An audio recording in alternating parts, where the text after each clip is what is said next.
So if you have, in my example here, I've created 3 events just so that I can fully demonstrate, hopefully, this module I'm going to show you. But the goal is for there to be a consent signed, and I put it in a second event just so I can show you configuration options. But normally you'd have to go to your user rights and look at your permissions, and then you assign locking. And locking is basically done manually when you want to lock a record and you've decided that it's complete, you've reviewed it, and now you want to lock it. You only give limited permission, limited people access to unlocking a record. So that's the built-in. But what if you want a little more flexibility, like the example that someone posed to me? How could you lock for example, a form or an instrument, a survey that was completed through e-signature? So, and you don't want anyone to lock it. So I think I can demonstrate pretty much all the different configurations of this. This is an external module, and I've already added it. Surprisingly, it's called locking. It is available to you if you have project design permissions. But the key to this is in the configuration once you add it. So we're going to go to the configuration, and we can see there's a number of different options here for locking. There is hard locking, and I'm going to show you that first. And then intermediate hard locking, override hard lock, and then below is we're going to define our settings for locking. So there's kind of like the full and intermediate, and I haven't checked the override yet, but I'm going to try to demo that since we have time, because this takes a little bit of configuration to get right. So on the most basic level, I'm going to say I want a full hard lock when, and this is why I created events, so that we could take full advantage of how this works. So I want to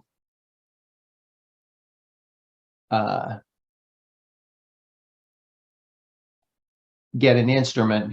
First I need the event of the instrument that is going to drive this. So it's the e-consent example instrument that I have set up, and I'll show you that in a minute. And when that e-consent instrument is saved, then I want to lock it. So I'm going to come down here and pick that e-consent example, and I'm not going to allow any new instances. And so now I want to configure what to do as far as locking this up when you save it. So I'm going to lock this event.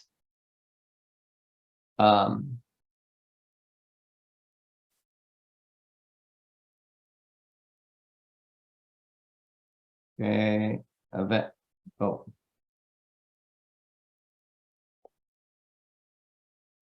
Oh, this is hard locking for the whole instrument.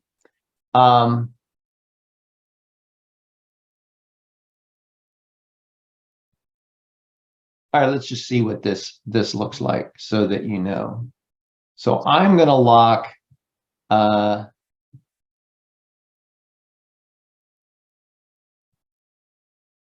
this whole event.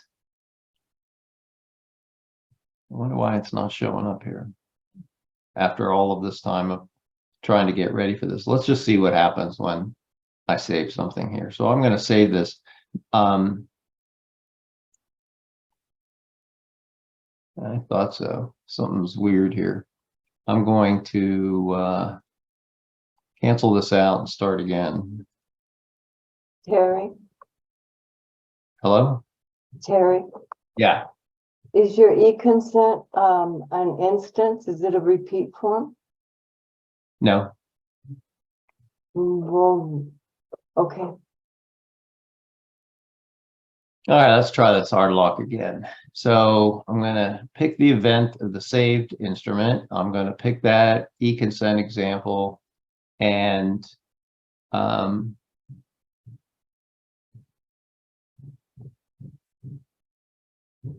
let's just see this right like this. I don't know why I'm having trouble here now.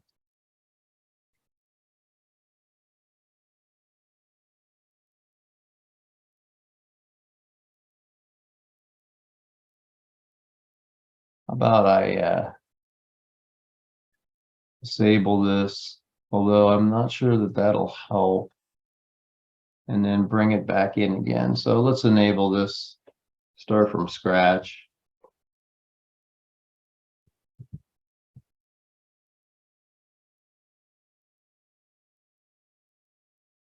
And I am doing the locking, not the locking of the API, just so we're clear.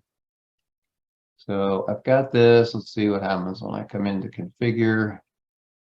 Let's start with intermediate hard locking and make it a little easier. Oh, so some of these are already set up from when I played with this before. So let me show you my setup and my, well, let me show you the record status dashboard again. So I've got the e-consent in this visit. I also have a test instrument that is in both events. So I'm going to want to lock the e-consent, but I'm not going to want to lock the test. I want to leave that available. The only thing I want to focus on is this e-consent. So I'm going to come back to my locking, and I'm going to set this for intermediate hard locking. And I'm going to say settings for intermediate hard locking. Event name to apply, and that is the visit one.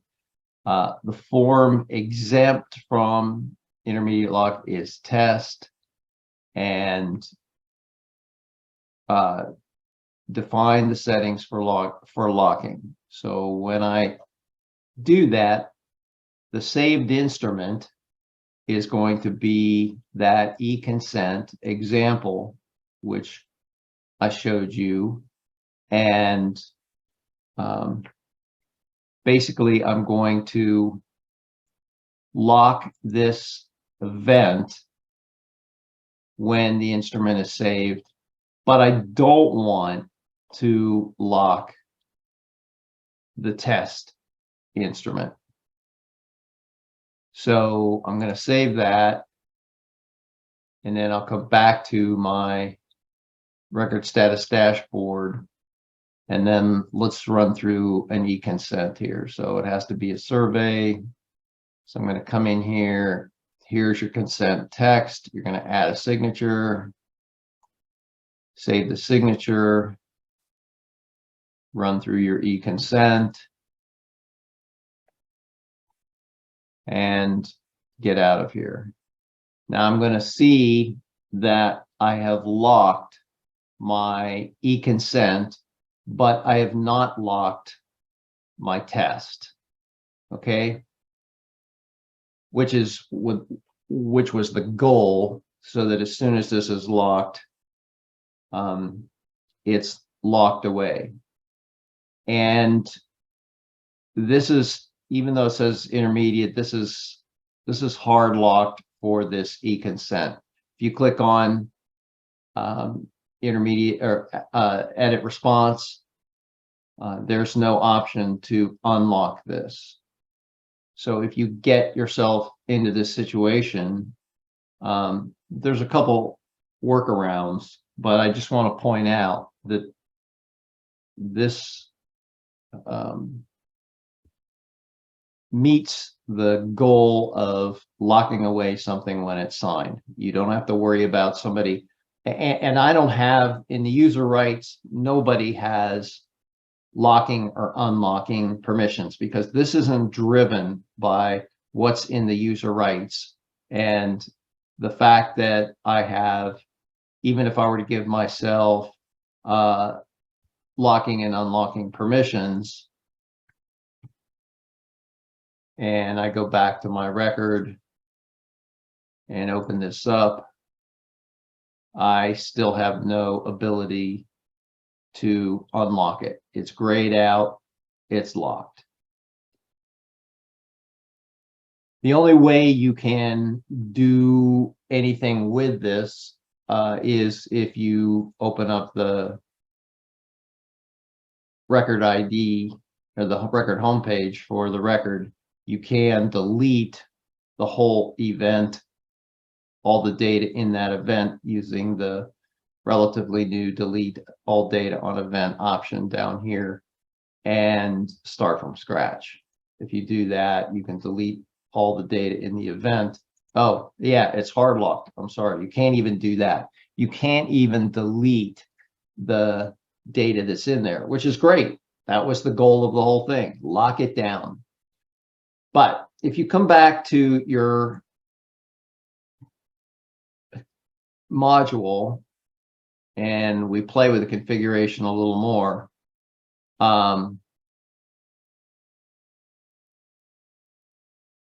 we can, let's add the override hard lock option and see what that looks like. Let's add another, do another consent here.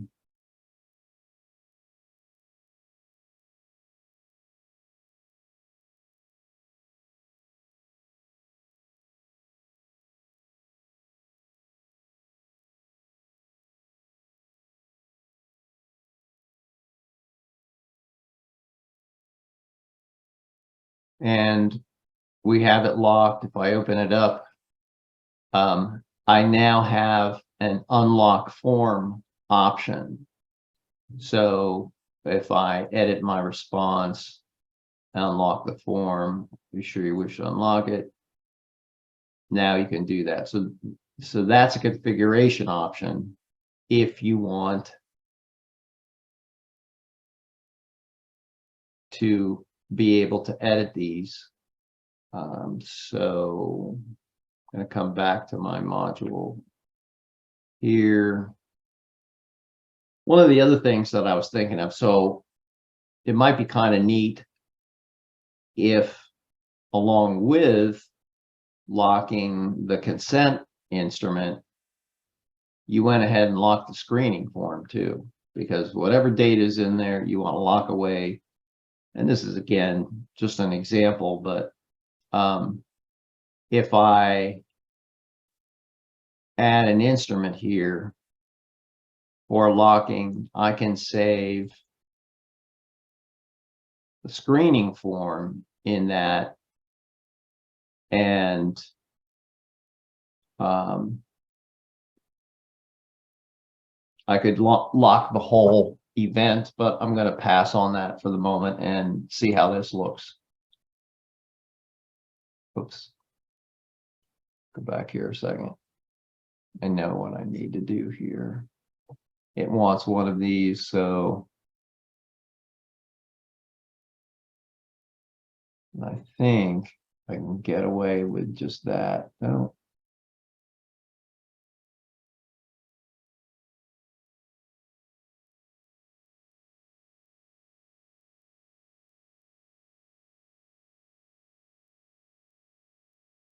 Interesting. Oh.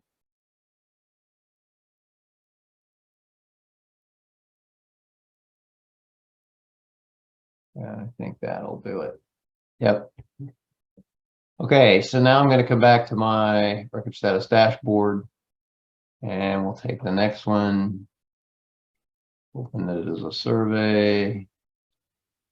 We're going to sign it.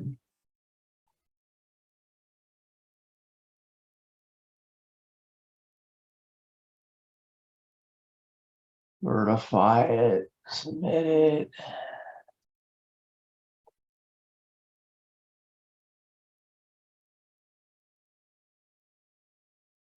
And I wanted to set this up to lock event 1 too, so I haven't configured it quite right. So come back here and event name to apply intermediate lock.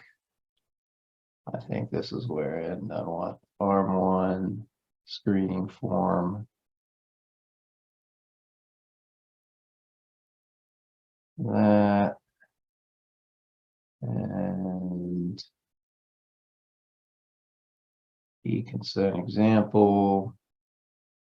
Let's see if I can save this.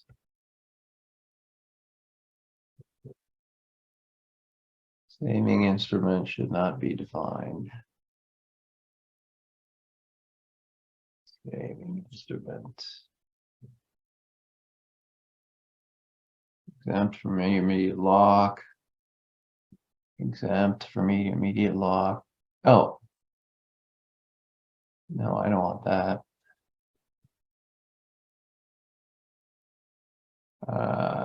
Settings for intermediate hard locking. Understand event name to apply intermediate lock. There we go. No, nothing in override hard lock. Fine settings for locking now. So this is for one consent example. Saving instrument event option.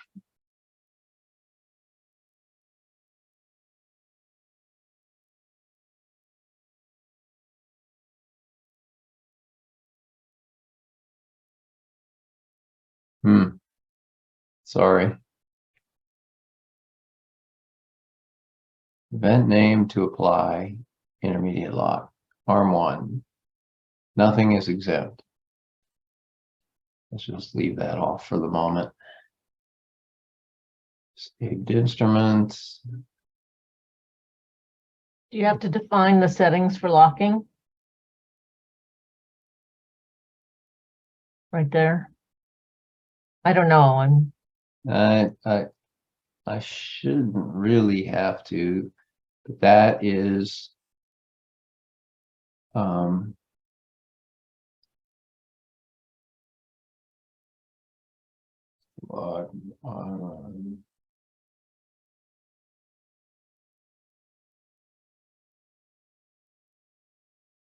got this working before. I should have saved my settings.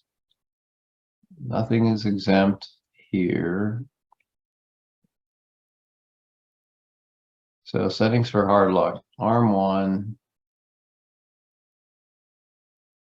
Settings for intermediate hard locking. Event name to apply intermediate lock. Nothing is exempt.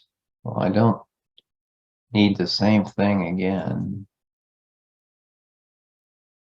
And I need the consent example to trigger this. And I need to define what I'm locking and what I'm not locking.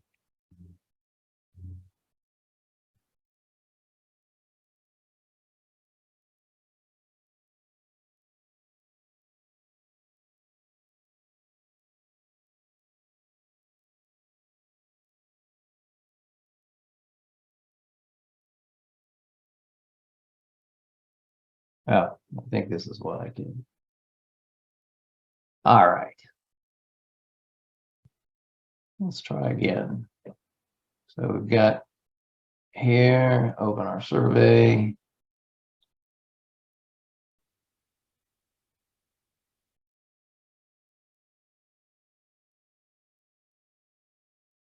That.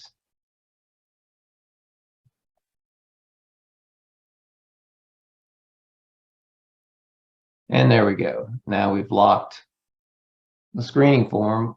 We didn't lock the e-consent in this example. I'll have to reconfigure that, but you can define all the events, the forms, specific forms, whatever within an event. And when you do this, as long as you have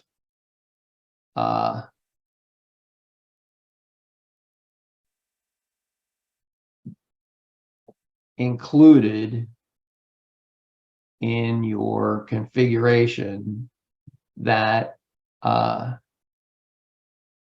you want to, so this is intermediate hard locking. In the times that I tested this in the past, I didn't need to define override hard lock. The intermediate hard locking would allow you to unlock, but the full hard lock locked everything down 100%.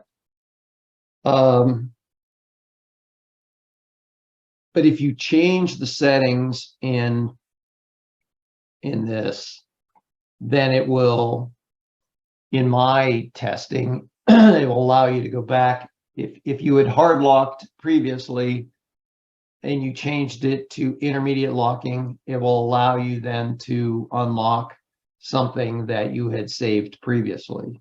So it gets applied to everything. So anyway,